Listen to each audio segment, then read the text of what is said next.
Okay, guys, gals, welcome to another speaker series.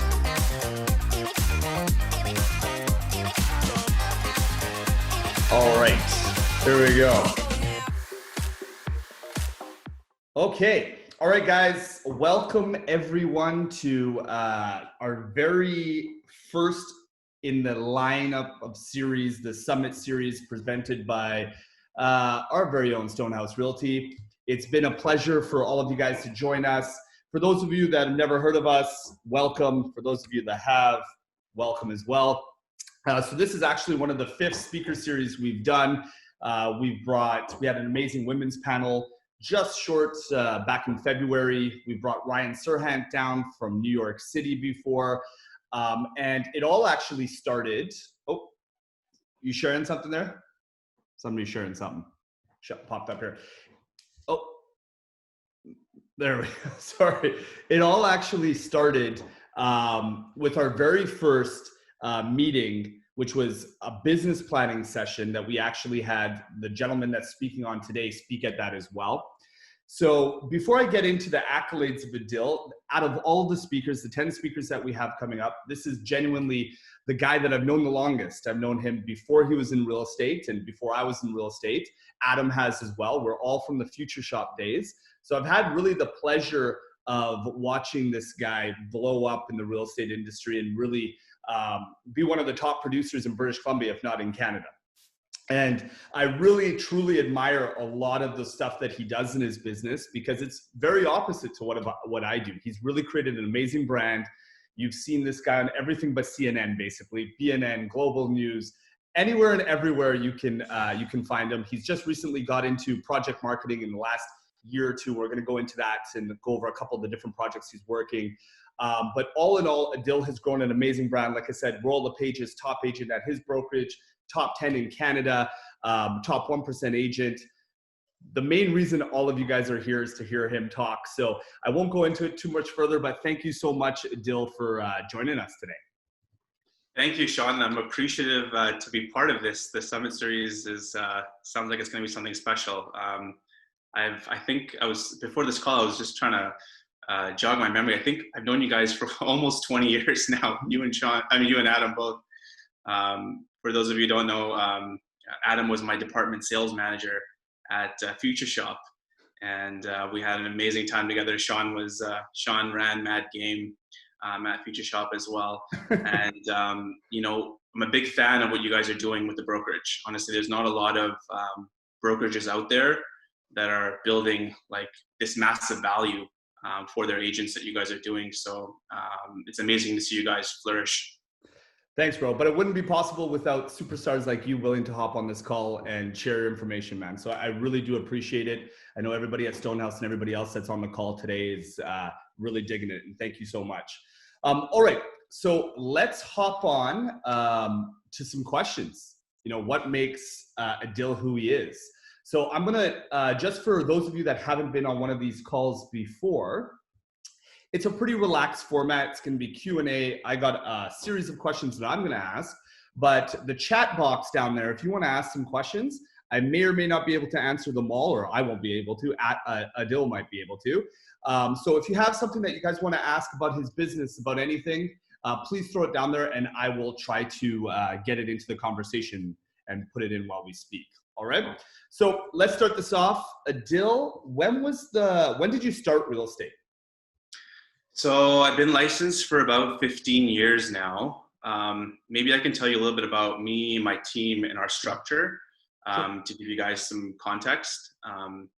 So licensed for 15 years, but I'd say I really got started in 2015 when I decided to take, make a business out of this, like a real business. And so I always had, reasonably good production, doing on average of about 35 ends per year. But in 2015, I decided I wanted more from this industry because I'd hit a kind of a plateau in that flat line, in that production growth. And so I wanted to elevate things and take it to the next level. And from there, it's really about designing a plan and taking really big action on that plan.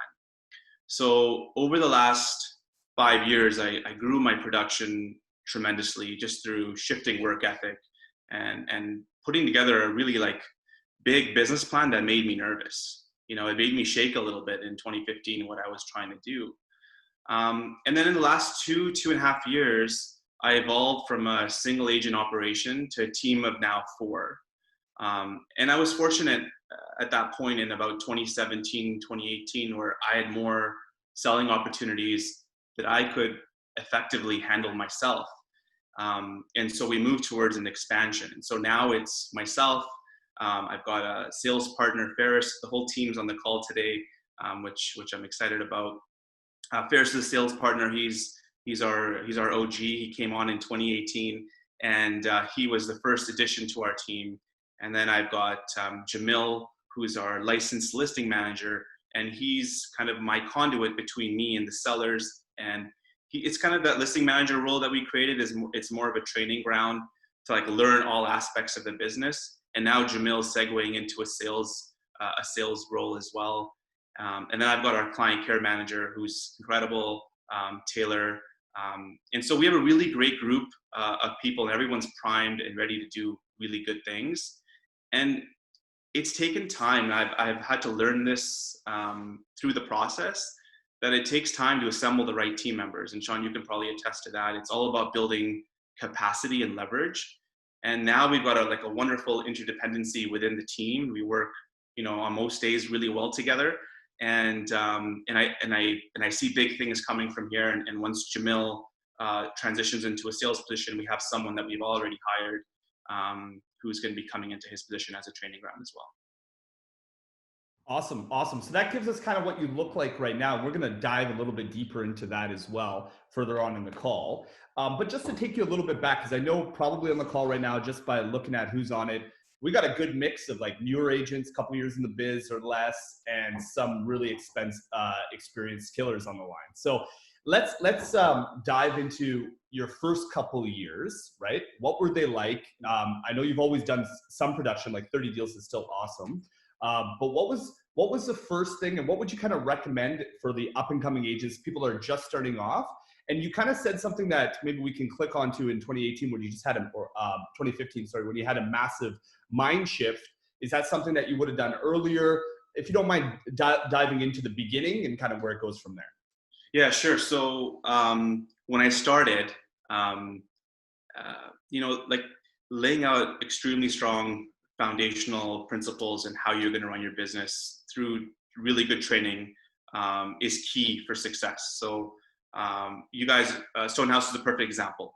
The training modules, the programs you guys have, from what I've seen, it's amongst the best in the business.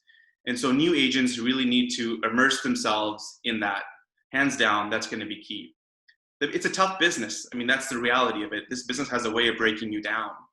And you have to truly be committed to the process and to growth. It took me 6 months to do my first deal.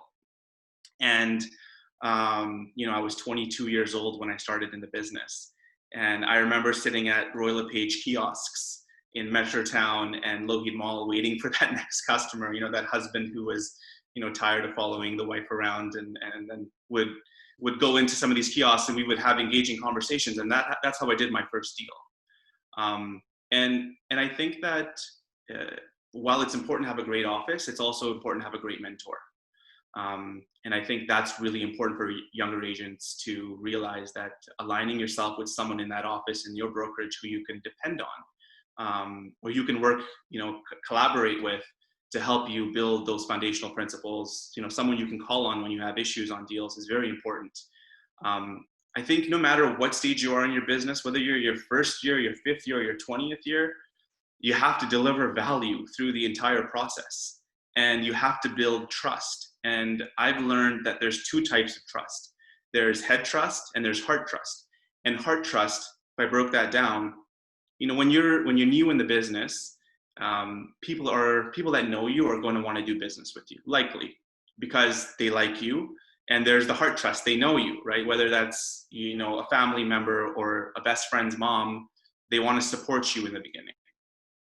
And you have that component of trust, but then the head trust comes in the fact that you know your market.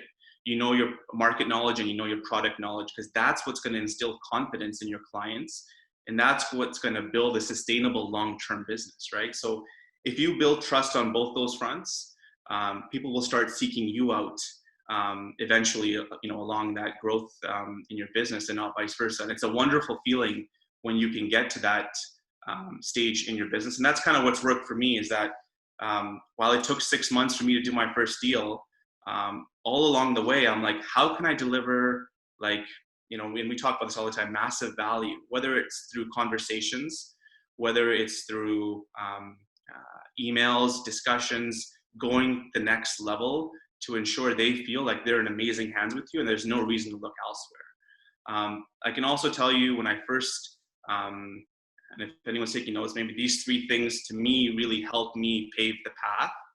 Always say yes.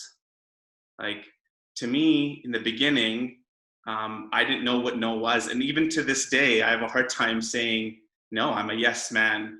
And I think that's given me a lot of experience and a lot of knowledge. So for example, I remember even up until a few years ago, like I was anywhere from deep into the west side near UBC, and then I would be in the afternoon showing a place in Pitt Meadows or Maple Ridge.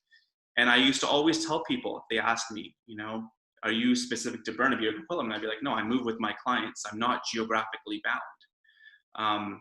And what that does is it gives you a broad-based understanding of what's happening in each market, because each market operates differently.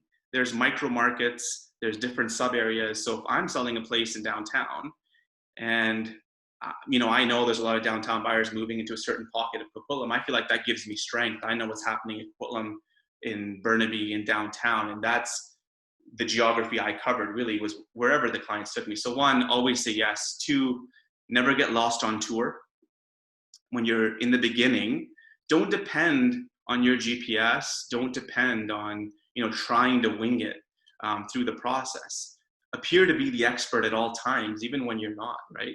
So spend time investing in the process, understanding, so for example, when I first started, because I ventured into a lot of different neighborhoods that I wasn't familiar with. I was born and raised in Coquitlam. And so when I was working in downtown, or I was working in North Van or West Van, I would go the day before my tour, grab a coffee. So if it's a residential suburban neighborhood, I'd grab a coffee.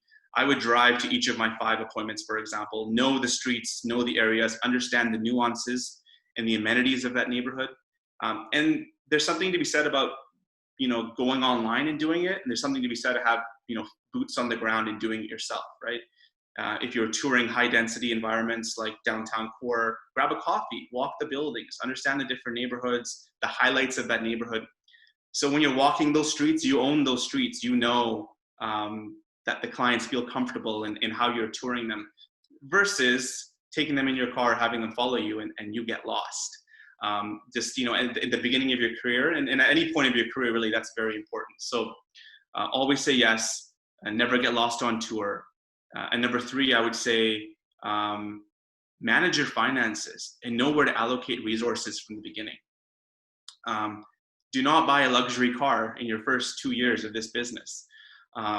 I think that's pointless consumerism, and that's more about, you wanting a Mercedes AMG to go show a home. It's not really what the client wants or the client needs. The client values the dialogue that comes out of your mouth and the knowledge that comes out of your mouth. As long as your vehicle is presentable, and as long as you have the market and area knowledge, that's what's going to instill confidence. And I also should say product knowledge. If I was to do this again, I would focus a lot more about understanding my product. And understanding all the different components and integral aspects of a home and a condo. I think that's super important. I see how that's added value to my conversations now with my clients, and as we evolve and grow and working with builders. So manage your finances, run really nimble on your budgets, and allocate your money in the right way. So 1, always say yes. 2, never get lost on tour. And 3, manage your expenses. And I love how you kind of, it's kind of transitioned into your current business, seeing you on, which we're going to get into a little bit, on BNN and Global News and CTV and whatever other channel exists, you're on it. They're seeking you out for knowledge. So that's kind of been part of your brand.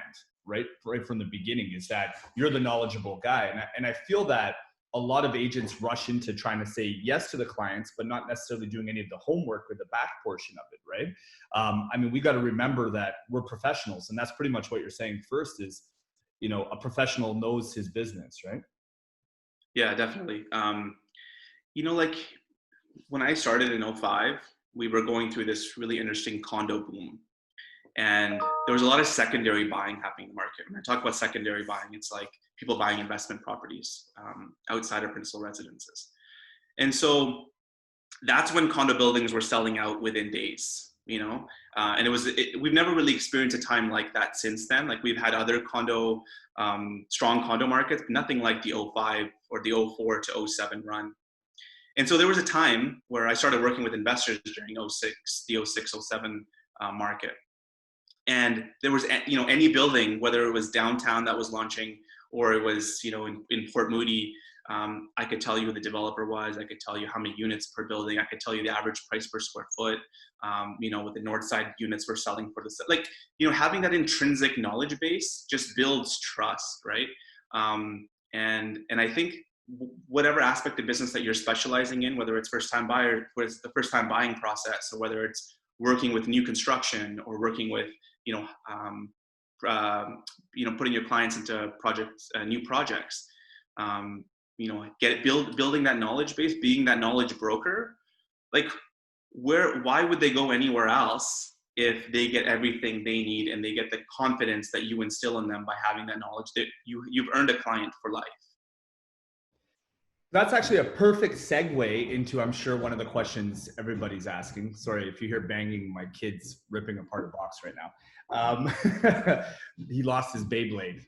Game over. So where do you get majority of your business from? What does your client look like? And where do you spend your marketing? Where do you get that business? And then obviously you retain them. I know if anybody's ever talked to an Adil client, they're not going anywhere else, right? It's very tough to convince somebody to work with you or work with me versus work with you because of the knowledge that you provide. But how do you first meet those clients? How do you pick up such a massive sphere? So it's obviously taken time.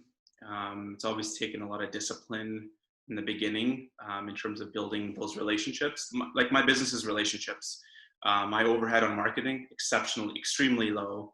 When I started, I started like every other agent, just taking on whatever came my way, always saying yes, and learning through that process. And so primarily it was just regular retail buyers and sellers. And early on, like that '06, '07, which was my second or third year in the business, I realized I loved working with investors. I loved working with the numbers. I loved running performas and seeing what their returns would be like. And so I think a lot of your success in real estate is predicated on self-awareness and identifying what you're really good at in that process, right? What you flourish in and what brings out the best in you. And so I figured, I learned kind of early on that that's kind of where I wanted to take my business. That didn't mean I was going to say no to everything else, but I would just focus a little bit more time, a little bit more resources in gathering, in getting more of those clients. So it started with working investors, and I would say 50% of our business now, approximately 45 to 50, is working with builders or developers. And now we've got 8 to 10 amazing clients that we counsel from market and risk analysis on site acquisitions and conducting performas. And then once those sites are acquired, we do concept and design on floor plans and building aesthetics. And then now what I've learned a lot in 2019 was this strategic marketing and campaign execution. And a lot of the gray hairs came from 2019, like building a marketing campaign from, and Sean, you know this now, your segue into project marketing. It's not for the faint of heart. It's a lot of work, and there's zero guarantees that we're going to see income at the end of it, right?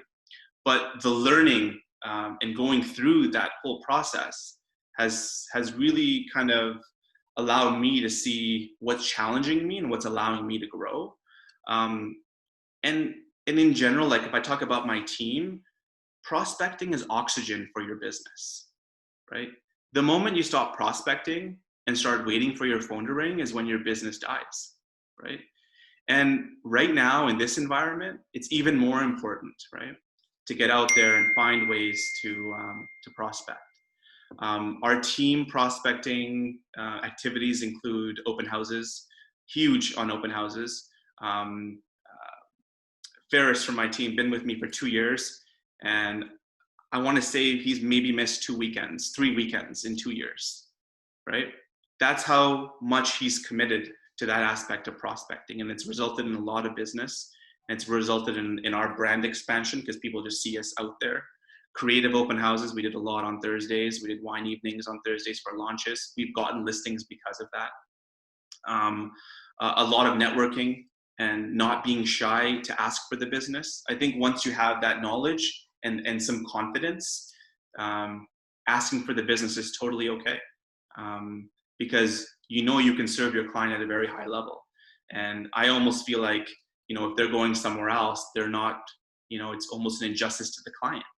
They're not going to get the same service level and the same commitment that we perhaps can bring to the table. To me, all about relationships. There's that Pareto principle, 80-20 rule. 80% of my business comes from 20% of my clients. If that's the case for your business, you know where to focus your time and energy, right? On those clients, building massive value through check-ins. I check in with those clients all the time.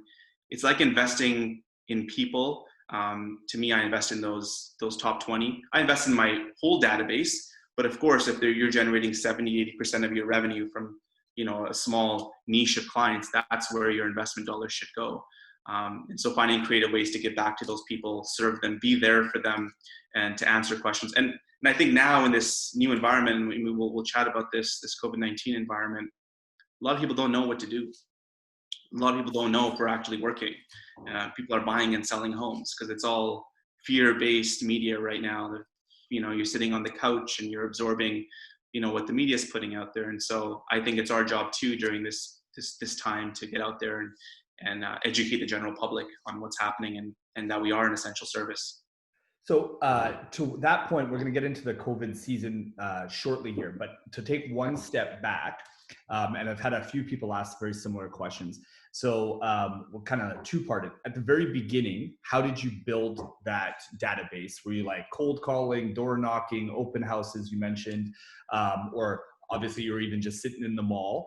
And then also that 20%, you mentioned that you're touching them quite often. Do you have a system in place? Like, is it, I call everybody on their birthday every week, like, or is it kind of like a Randy Man thing? Like, as soon as I think of them, I just call them. Is there something in place that organizes? Because I know you're a very systematic kind of guy as well.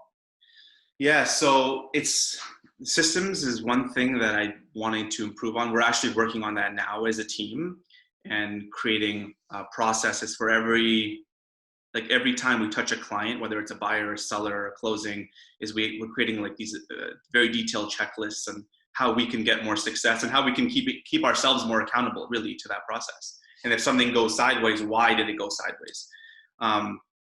For me, it's I love Randy's principle. Like I just think about my clients all the time. Like and what's interesting is most of them are older than myself, but they've got kids, and I've just my daughter's a year and a half, and so like I feel like they've helped me raise her in a certain way, and so like we just talk about life and we build these strong relationships, and I feel like the trust we have and the camaraderie we have with these clients, like I feel like they won't go anywhere. I don't have a specific system, but I still use our email database a lot. So we touch them via email regularly, and we have a 52% average open rate on our emails. Yeah, so we have, I want to say, about 800 to 1,000 people in our database. And the last email we sent out, 52% open rate, click rates are very high. So we know the engagement level is good and they're liking what they're seeing. So we don't inundate them with a lot of communication, but I think it's just like a newsletter. Sorry to interrupt. Is that a newsletter? No, it's just like it's a market update or something that I'm feeling out there that I feel like we should be touching base with our clients on. I don't really like the canned newsletters.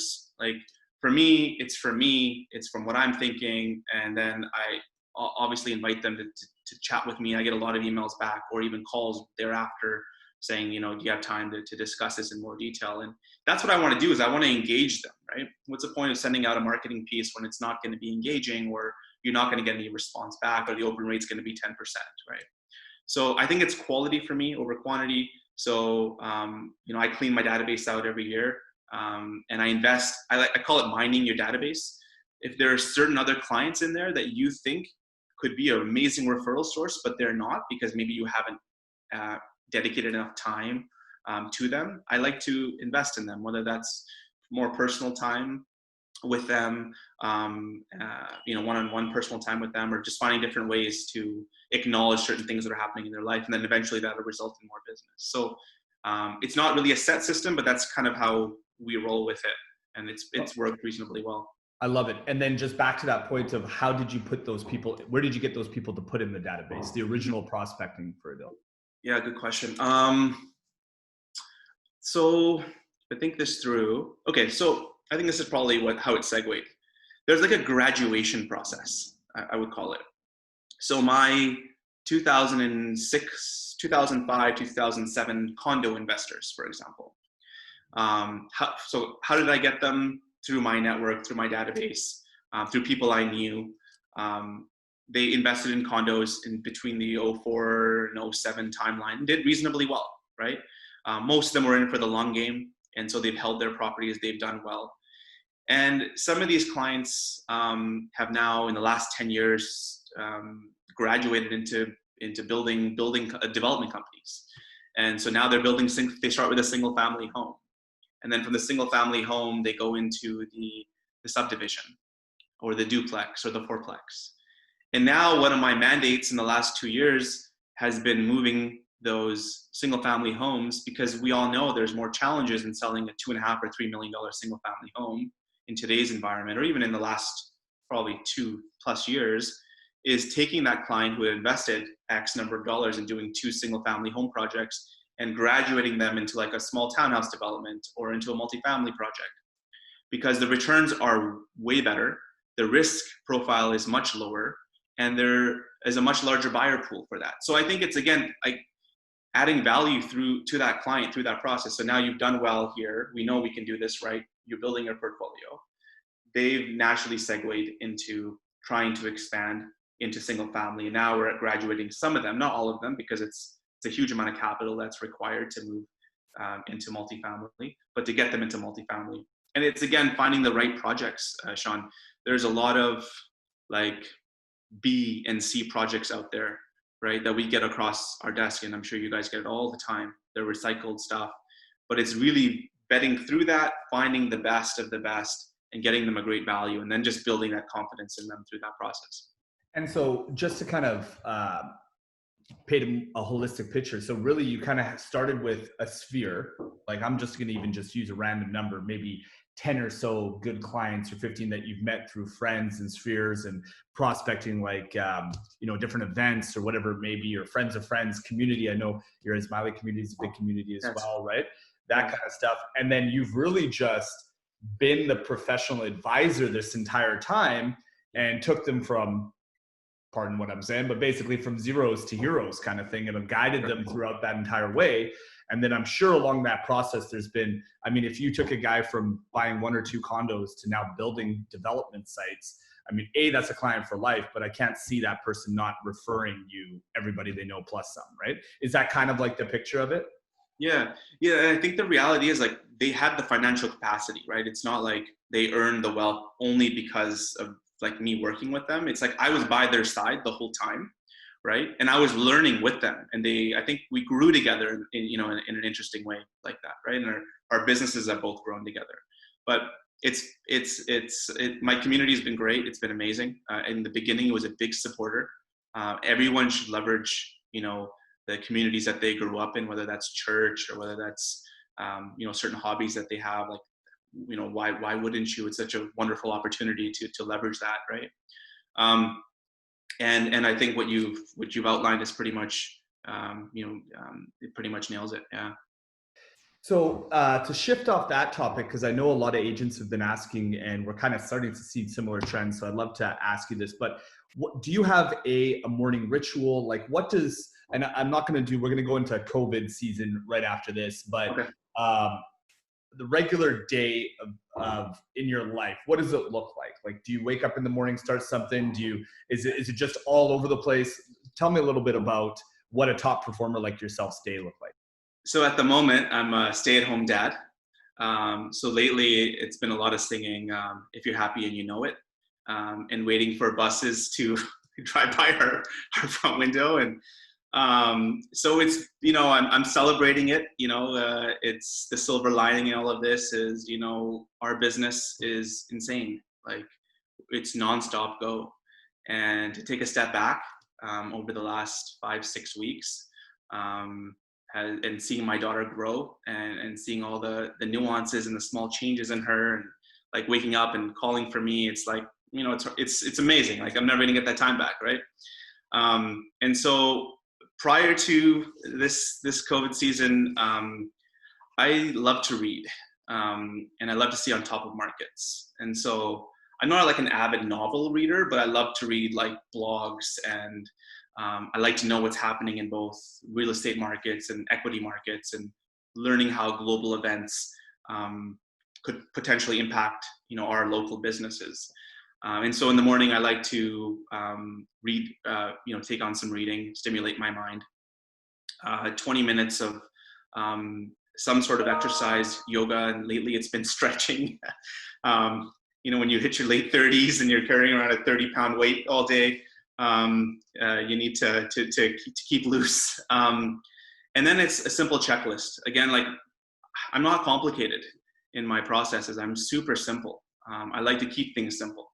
I have a checklist every day of things that I need to get accomplished for that day, whether that's follow-ups with clients, contracts that need to be written, prospecting, because I'm prospecting all the time, sourcing properties, because we have even today, we have a list of buyers who are looking for something specific. But if you're not actively sourcing properties for them, you could potentially lose them. And so now with the team, I'm able to allocate some of those resources or some of those leads over to them, and they can work on some of that. And then obviously working on marketing initiatives. How are we going to take this opportunity, leverage it if it's a media visit, or if it's something new that's happening in our industry, whether it's an email template that we're creating or an email blast to our database. We're pretty hands-on with that, and I've got an amazing team behind me to help me support through all of that. Yeah. Awesome. Okay, so I've literally had like 13 people ask me the exact same question on here, so I'm gonna throw it out. Ratty just put it to everybody as well. So we got your database mining is pretty much your priority for prospecting. Mhm. What other prospecting methods do you do? And I'm going to kind of tie it up to one of the questions I put in here. What has been your most fruitful marketing initiatives? So what have you done that, like, has it been getting on the news? Has it been all these different things? What are you using as a team, as yourself, to really bring those new pipeline clients in? Yeah. Okay. That's a good question. So back to some of the things the team and I are doing. Open houses for us. And I guess we can't do that now, but I can tell you what's been successful, and then we can get into what we're doing now in terms of the new environment, the new season we're in. But in terms of our prospecting, so right now, like my top 10 clients, my assistant and I were sending them all gift cards for DoorDash. Everyone's in the first 3 weeks, like I was craving Cactus Club, I remember eating cactus like 2 weeks ago, and I'm like, this is the best meal I've had ever, And so I'm like, if I'm experiencing that, I'm sure a lot of our clients are experiencing that. So I, took our top 10 clients and we sent them all gift cards. So we're sending them all gift cards. Again, top of mind, small gesture. I talk about investing in certain clients. Again, previous to this season, and I might have mentioned this to you before, Sean, but like I got one client who's, they celebrated an anniversary just a couple of years back, and during a call I had with him, he's been a client of mine for several years, but he had told me, look, Adil, my wife and I are celebrating our 10th year anniversary, obviously a big milestone. I mentally noted that, and after the call, and he had told me where he was going for his anniversary. After that call, I had called my assistant at the time, and I said, look, call the restaurant and cover the bill. And I totally forgot we had done that. And then fast forward, I want to say 3 weeks later, at like 11 o'clock at night, I guess when they got their bill and they realized it was covered, I missed like 5 phone calls from them, right? And this was their 10th wedding anniversary, and at 11 p.m. they're calling their realtor, right? So it's small touches like that, and then in the morning they called me again because they were staying downtown, and they're like, we would love to buy a place in this area. Fast forward 6 months ago, I just sold them a place downtown, right? So like, it's the small seeds you plant and the thought and the care you put into your clients, it's going to bear fruit down the line, right? So that's me with like investing in those clients. And then the open house component is huge. I think now we should be leveraging virtual opens. Our team did our first virtuals last weekend, and we had good success, and it resulted in private viewings. Like, I didn't know it was going to be a success or not, but we had people leading up to the open house asking for the link, right? Like agents sending us touch bases saying, can you send us the link of where this is going to happen? My clients want to tune in before they arrange a private viewing. So it's working. So adapting and pivoting to this new environment is very key. So I think it's social media. We started our social media thing 4 years ago.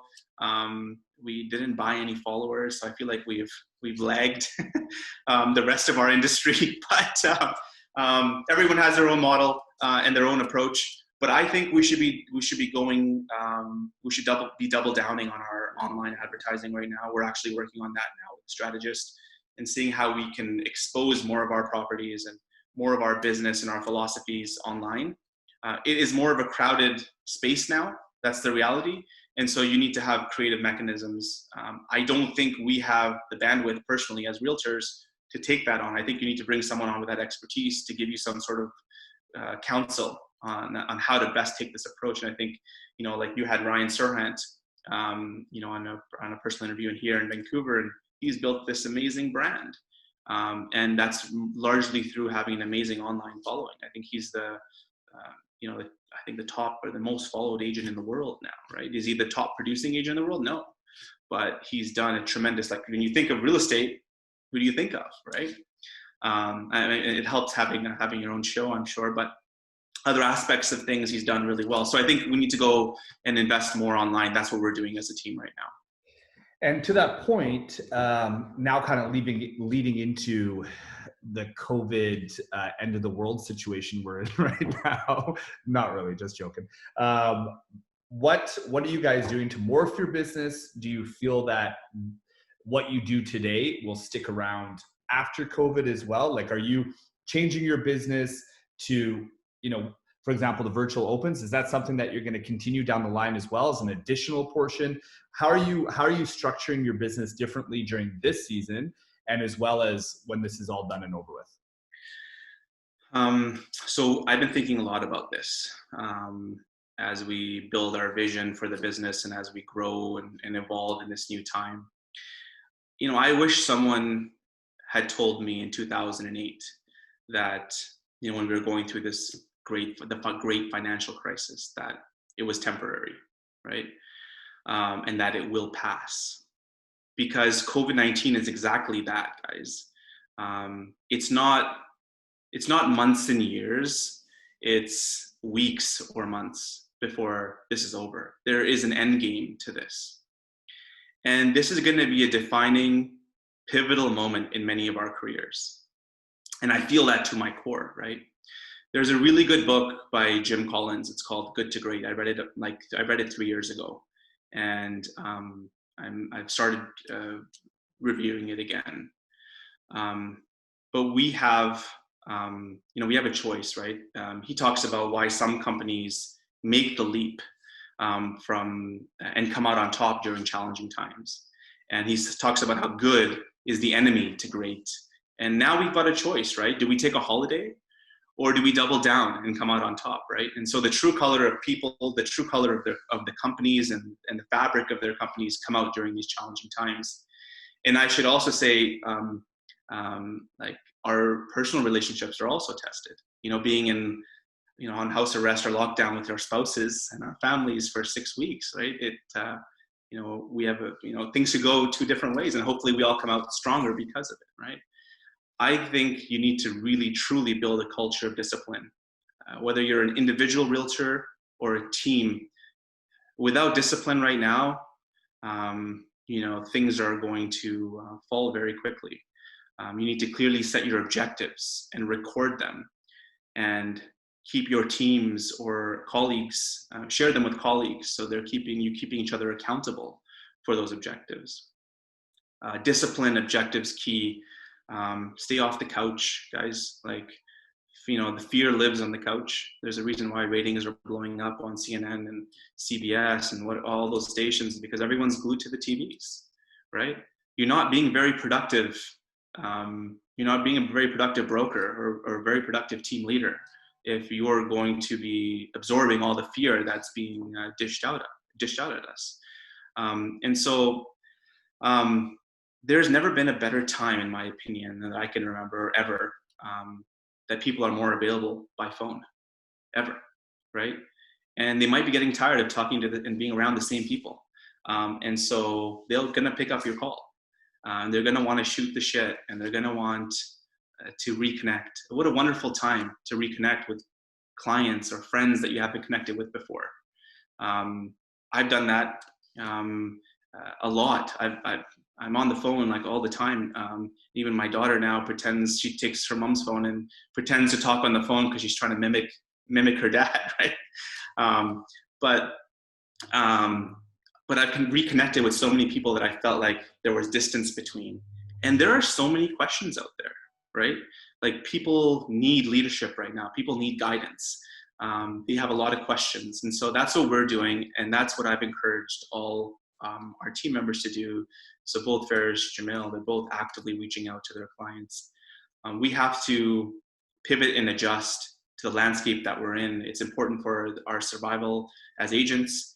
And I think if you look at buyers and sellers today, there's a lot of fear.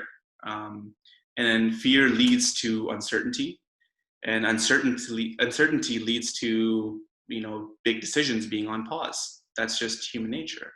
And so it's our job to educate the public and to ensure that we're still there for them, and we're still there to help them achieve their goals. Like, I don't know what people are experiencing in their businesses, but people want to talk about something different now. People have been in their homes for 6 weeks. They're realizing that maybe it's a little too small. Maybe I don't want to live in a condo. Maybe it's a little too big. Maybe I need to simplify my life. I believe, the optimist in me believes that we're going to come out of this strong. And if you stay connected, versus when this opens up and things hit a new norm, then that's when you hit the ground running. That's the wrong model. You need to stay connected with people now and educate them on what's happening and be there for them. And to part on that too, is I've noticed some people take it way too cheesy and they're trying to be like Red Cross, right? Yeah. Which I understand why we're trying to go out there and help, but it sounds like you're just legitimately, and we've had many conversations on Zoom about this as well, is just actually adding real value, right? Giving back to your clients. And like you said, most people I've been talking to lately, and I've been smashing the phones, they're just over with this, right? Yeah. They're sick of it. Yeah, they want to talk about something different. And real estate was such it's always been a topic of discussion, a hot topic, anywhere you go, at any point. And right now it's no different. There's just more fear into the mix. And so our job is to address those fears, address those concerns, and come up with like valuable advice. And how are they going to navigate, I'm always curious about how my clients' businesses or jobs are impacted by this, firstly. And naturally that gets into a conversation about how's your business impacted, right? And so it's really about asking really good questions, having a really one-on-one great conversation. And like some conversations are going 30, 40 minutes. And my wife's like, you're spending more time, on the phone with clients than you are with me.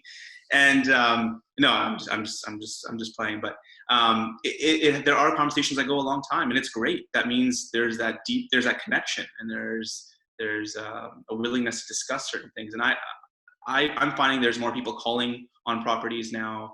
I'm finding there's more people like, oh, can we get our place listed now? Like we have a handful of sellers in the funnel, and they want to know when they can get their homes on the market. Like, when is it safe to do so? Adil, let us know. We're ready to go.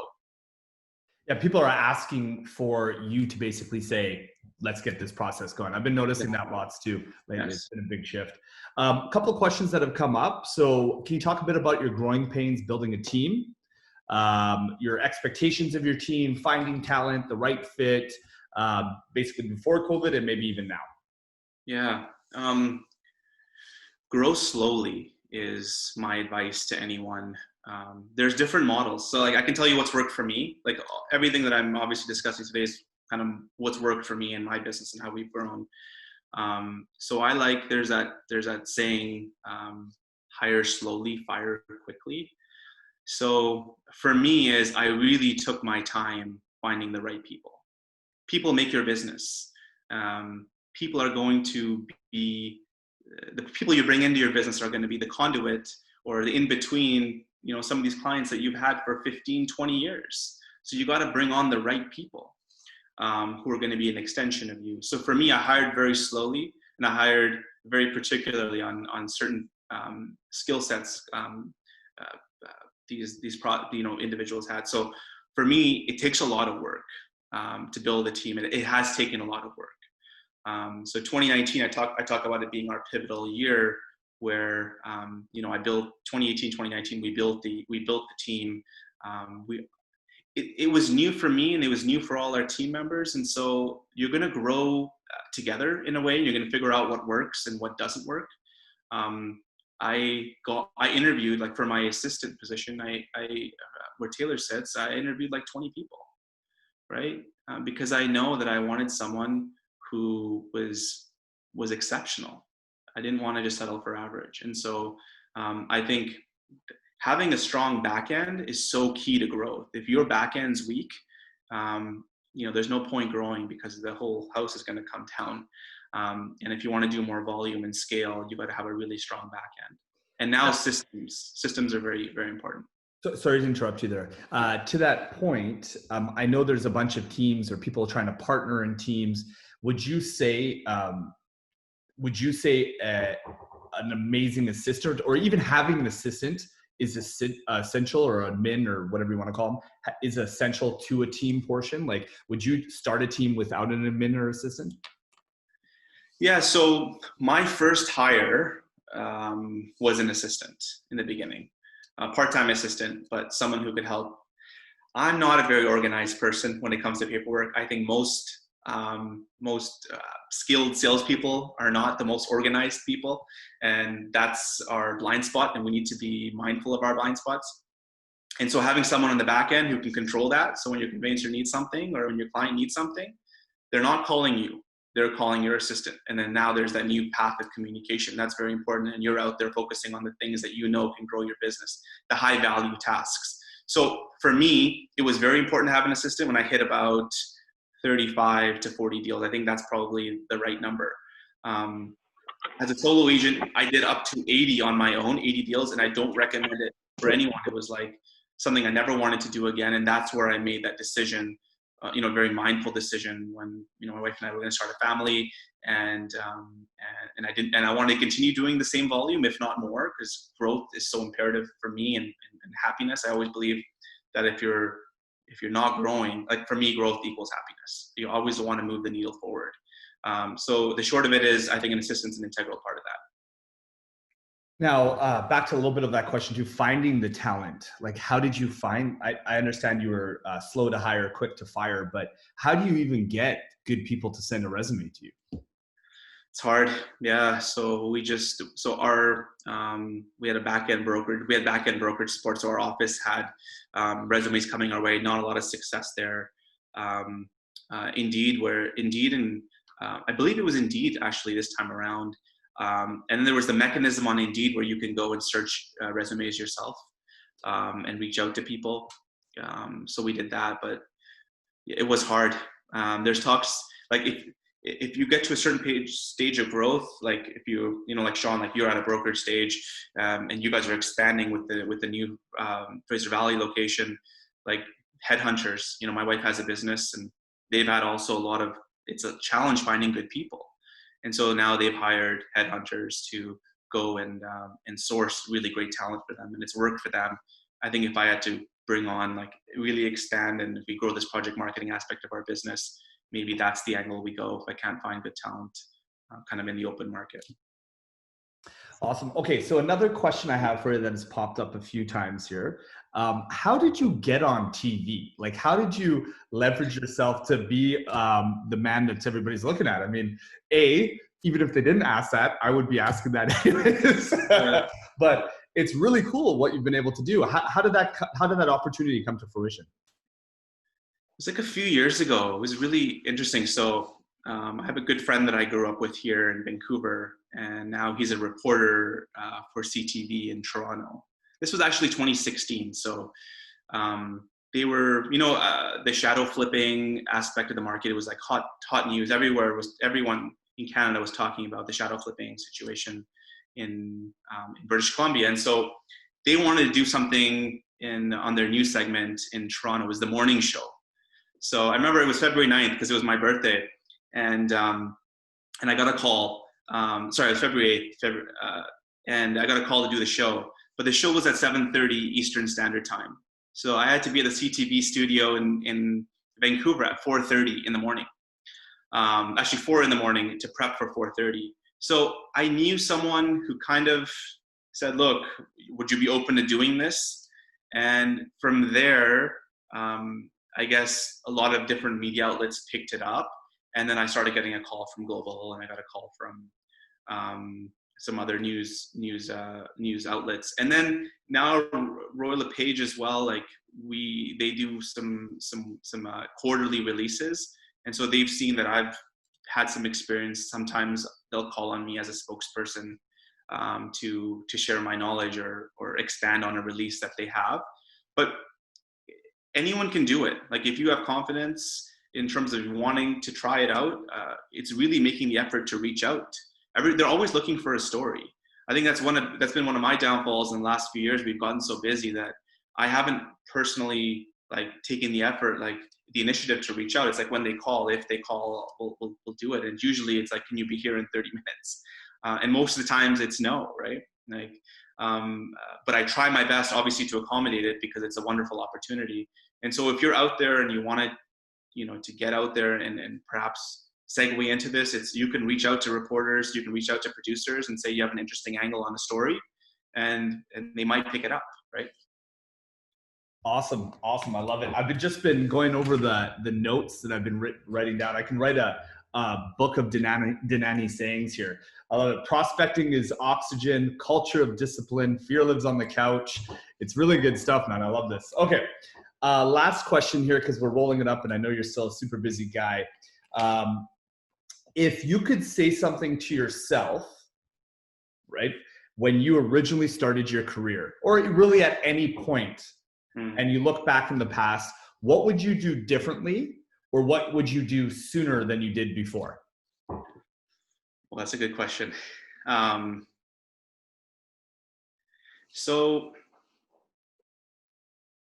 I think this is the best industry in the world. Like, I love our business, and I feel like everyone has such an amazing opportunity in front of them, irrespective of the market, irrespective of what's happening out there, because there's only certain things you can control. If I were to do this all over again, I would set higher standards for myself. I would set, the goals that I set in 2015 when I feel like I really got started, when the goals I set, I was shaking and getting nervous about. I wish I did that in the beginning. And I think we all have this kind of perceived glass ceiling in terms of what you can achieve and what you can earn. And that might be a byproduct, and I've thought about this before, is that a byproduct of our subconscious or what we're taught or conditioned to think as we're growing up to be a lot, or to be what we can achieve based on our environment. I.e., like from a income standpoint, based on, I grew up in a wonderful middle-class family, but I remember getting into this business and I wanted to make $100,000 a year. And I'm like, that's an amazing income. And I was like, if I ever hit, $250,000, I have made it. Like, it's done, right? And that's just based on how I was brought up. Nothing wrong with that. That's just how we were preconditioned. And then there was the elite few when I got into the business that would make over $1 million plus. And I told myself that that wasn't attainable until it was. So it's all about standards and ensuring that your actions align with your words, right? Everyone says they want to do this, that, and the other. Like, Sean, you run a brokerage, and there's probably agents that are struggling, or agents that are saying that they want to achieve a certain goal, but when you look at their words and actions, they don't align, and you need to have discipline. So I think that is setting really high standards, having discipline, and working your ass off. And number two, put your egos aside in this business. If you're new, whether you're 20, whether you're 30 or you're 60, and it's your first year in the business, I would say find the best agent at your brokerage. Offer to work for them for free, and don't take no for an answer. Be resilient in your efforts. Like, I love it when someone reaches out to me, and I know, and I try to obviously meet with as many people as I can, or connect with as many people as I can that are new to this business, where I can help them. But there's times where things go missed. But then when they're, resilient in their efforts 3-4 times, I'm like, yeah, these they're serious. Like, they're committed to learning and growing. I think that's going to be the most invaluable education of your career, is working with the Sean Zubers, working with the Adam Lloyds, working with people that care about you as well. Like, for me, the reason why I didn't grow, could I have brought on 10 agents? Sure. But I want to improve the quality of life of my team members. I want to see their income grow. The more business they do, that means I've done my job right? And so I'm always sharing opportunities with them, knowledge, coaching them, because I want them to be tremendously successful. And so I would say, 1, really high standards, followed by discipline and action. And 2, put your ego aside, go work for someone, learn from them, and be part of their framework if that's the objective, because there's nothing wrong with working for a team. In fact, I think that's the model going forward. And that's one thing that I've noticed a lot of high performers like yourself is, it's funny that you say that, it's having that massive goal. I think a lot of us, when we first start off and we're thinking 100, 200 grand, that seems to be the magic number that a lot of people think, right? But really, creating 200 grand is almost the same as creating $1 million, right? It's just a mindset and doing different activities, different goals, investing more, whatever it may be. But the amount of work is very similar. You know what I mean? Like, it's kind of crazy when it comes to it. But one of the things that Tom Ferdy said, and I see it in every single high achiever like yourself, is, you got to ask yourself, and this is some of the things that you brought up, are you interested in hitting $1 million or 100 grand? Are you committed to hitting $100 or 100 million or 100,000 or $1 million? Or are you absolutely obsessed?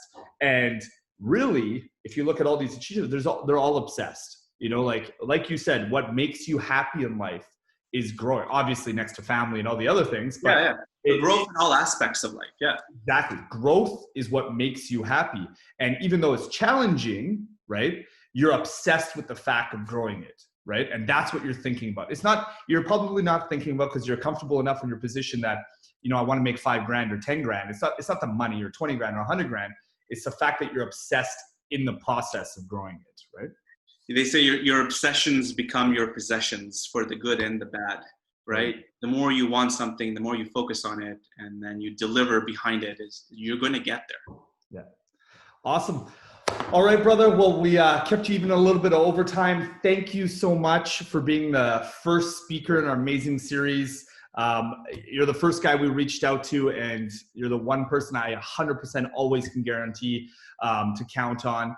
One of the things, guys, I just wanted to throw it out there. Obviously, all 100 of you guys can't call them right now, but if I can give you, and very, very much what he's saying right now, if I can give you one lesson on this entire thing is these top producers, every single top producer I've ever met, like, I mean, real top producer, not the guy that does 30 deals a year, no offense, but guys that are in the $1 million average, they're there to help. They're there to share, give value to him, ask him to help him with his open, ask him to do something. These are the guys that are going to be able to teach you how to be the best agent possible. For the next upcoming speakers, we have some amazing lineup. This is the same link. If you guys want to be on those ones down the line, no need to change your link whatsoever. This is going to be the one Tuesday and Thursday. We will be doing 10 a.m. calls with the speakers. If you haven't seen the lineup, there are some amazing talents, some agents doing 424 transactions last year. So it's going to be nuts. Once again, thank you big time, bro. You're the man. I appreciate my coming pleasure. on. Thank you, guys. And remember, give everyone reassurance, our clients especially, that we'll eventually be out of this and there's an end game. And let's get out there working. Happy selling. Awesome. Thanks again, brother. All right, guys, that's all for today. Take care.